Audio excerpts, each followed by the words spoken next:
Australia, a continent defined by inspiring natural diversity and breathtaking landscapes.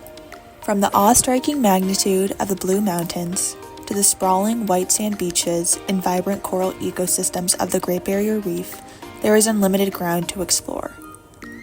Yet the existence of these natural treasures are reliant upon a delicate balance that is in danger from the effects of the millions of tourists who venture to these sites every year. We're here with Sam, another study abroad student at the University of Sydney. And Sam, we wanted to ask you, first of all, what made you want to visit Sydney? Beaches, I think. Beaches, nature, the ocean, the sun.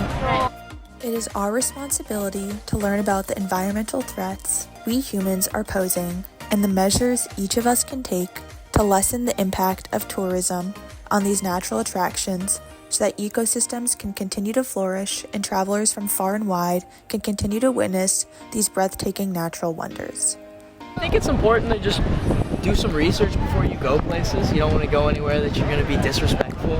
You want to make sure you're taking all the right steps to not pollute places as you're going, According to the Australia Trade and Investment Commission, in a 2024 report from 2014 to 2023, nature-based activity in Australia has seen an overall growth of 47% in demand.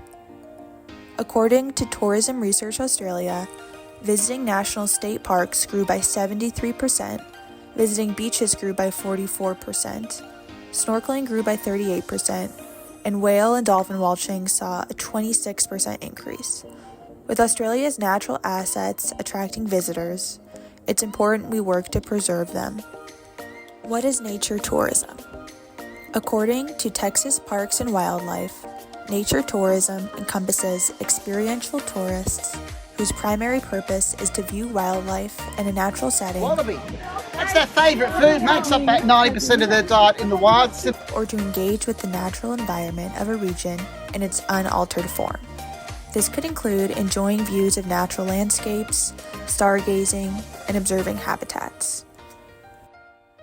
Large number of tourists flocking to Australia's natural attractions inherently leads to some environmental damage.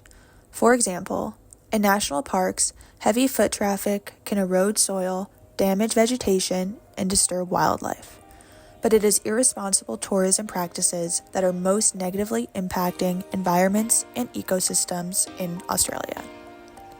One example of where these environmental impacts are exceedingly present is in the Great Barrier Reef. Is susceptible to tourism and climate change. In addition to popular reefs throughout the country. For one, boaters and snorkelers leaving marine debris is degrading reef health. Additionally, snorkelers wearing sunscreens with harmful chemicals such as oxybenzone leads to coral bleaching, which disrupts coral reproduction and growth. And then what are steps do you think people could take when they're visiting Australia to avoid any detrimental effects on the environment? Probably less rubbish. Obviously, put your rubbish in the bin. If you go into the Great Barrier Reef, try not to step on the corals and damage the area. Gari, an island off the coast of Queensland, is also facing threats from tourism. Hundreds of thousands of tourists visit the island each year, many of them getting around in off-road vehicles that destabilize the dunes, churning up fragile vegetation and increasing erosion. During peak tourist seasons, park rangers are unable to maintain rules designed to mitigate the habituation of dingoes, like bans on food in certain areas.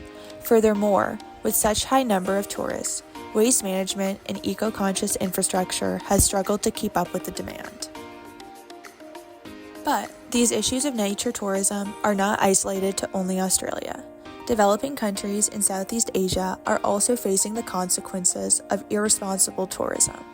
Maya Bay in Thailand face severe environmental damage from mass tourism, leading to coral damage, beach erosion, and a decline in marine life. The impacts were so devastating that in 2018, Thai authorities closed the bay. It is now open each year for a 2-month period with strict regulations for tourists to follow. In Oslab, Philippines, many tourists flock to feed and swim with the whale sharks. As an endangered species, this practice is particularly harmful. Despite rules to remain a minimum distance away from sharks, visitors frequently ignore the rules and make contact with the sharks. As a result of these collisions with boats and propellers, the sharks are covered in lesions and scars. Additionally, learning to associate boats with feeding puts the sharks at greater risk for being hunted and poached and disrupts their migration patterns, which affects the chance of reproduction. These consequences are destructive not only to the whale sharks, but also the entire marine ecosystem around them. Ecotourism practices are showing us that tourism doesn't have to lead to such disastrous consequences. According to the Queensland Department of Environment, Tourism, Science and Innovation, ecotourism encompasses nature-based activities that increase visitor appreciation and understanding of natural and cultural values. They are experiences that are managed to ensure they are ecologically, economically, and socially sustainable, contributing to the well-being and conservation of the natural areas and local communities where they operate. The Australian Trade and Investment Commission has a Sustainable Tourism Toolkit for the purpose of helping tourists and tourism businesses understand how to become more sustainable to minimize the effects of growing tourist demand in Australia. They outline sustainable tourism using 3 main objectives. 1. Preserve Australia's natural and cultural assets. 2. Respect and nurture cultures. And 3. Create positive social impact.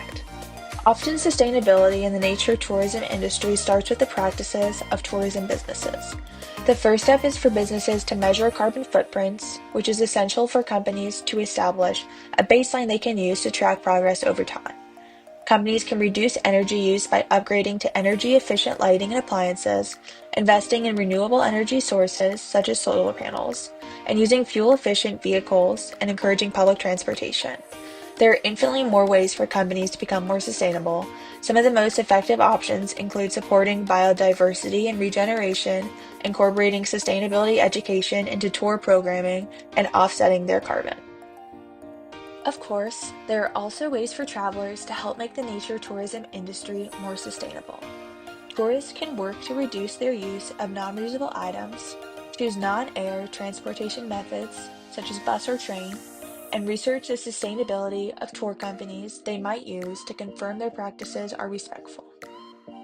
Ecotourism Australia, a non-profit organization fostering eco-friendly tourism, has a green travel guide on their website. It features destinations, experiences, tours, and accommodations that are certified by Ecotourism Australia at Global Best Practice Sustainable and Ecotourism Standards.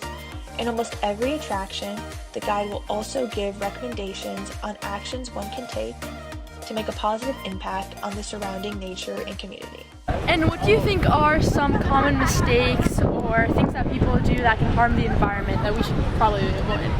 I think there's a lot of things. I think there's people usually leave things. They'll go in places and they'll leave things and then they'll come out and they'll not even pollute, but they just leave things not as they were. I think if you want to go to a place, you want to leave it exactly as it was before you came in.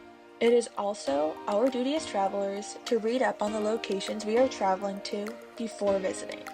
Utilizing online resources such as Parks Australia and Great Barrier Reef Marine Park Authority are easy ways to become informed on the environment you are entering, previous and current conservation efforts, climate change threats, and the communities and cultures you are going to be interacting with. Lastly, it is essential that we respect leave no trace principles and reduce our personal footprints as much as possible. This includes doing our part to stay on marked trails, keep distance from wildlife, minimize plastic use and campfire impact, and leave what you find in nature behind. We are lucky to have such an incredible place to explore. Let us all do our part to make sure it stays that way.